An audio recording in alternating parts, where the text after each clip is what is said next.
बानी पीटीआई का अपना कारकुन हूँ और हमारी सियासत ही बानी पीटीआई से है, ये सुहेल अफरीदी का कहना था। ताहम ये जराए का कहना है कि बानी पीटीआई के आज अडाला जेल में जो तोशाखाना की समाअत थी, इस दौरान होने वाली जो मुशावरत है उसमें इसका फैसला किया गया था।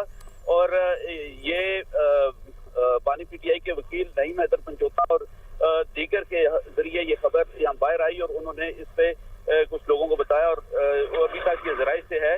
अभी ऑफिशियली अनाउंस इसको जब तोशाखाना 2 की समाअत खत्म होगी तो उसके बाद होगा। ठीक है अहमद भट्टी, आप साथ ही रहिएगा। वजीर आला खैबर पख्तूनख्वा अली अमीन गंडापुर से इस्तीफा तलब कर लिया है। जराए के मुताबिक सूबाई वजीर सुहेल आफरीदी को नया वजीर आला खैबर पख्तूनख्वा बनाने पर गौर किया जा रहा है।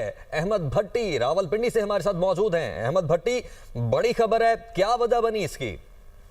जी, आज अडाला जेल में तोशाखाना 2 की समाअत थी जिसमें बैरिस्टर साहब मिसाल यूसुफ अली अमीन गंडापुर ने वज़ीर आला के ओहदे से इस्तीफ़ा दे दिया है। आपको आगाह कर रहे हैं कि अली अमीन गंडापुर ने वज़ीर आला के ओहदे से इस्तीफ़ा दे दिया है।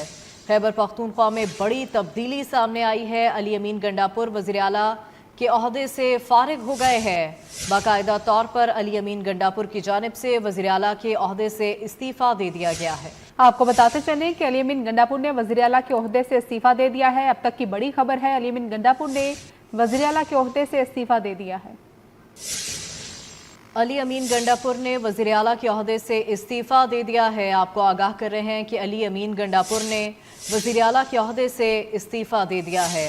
खैबर पख्तूनख्वा में बड़ी तब्दीली सामने आई है। अली अमीन गंडापुर वज़ीर आला के ओहदे से फारिग हो गए हैं। बाकायदा तौर पर अली अमीन गंडापुर की जानिब से वज़ीर आला के ओहदे से इस्तीफ़ा दे दिया गया है। आपको बताते चलें कि अली अमीन गंडापुर ने वज़ीर आला के ओहदे से इस्तीफ़ा दे दिया है। अब तक की बड़ी खबर है, अली अमीन गंडापुर ने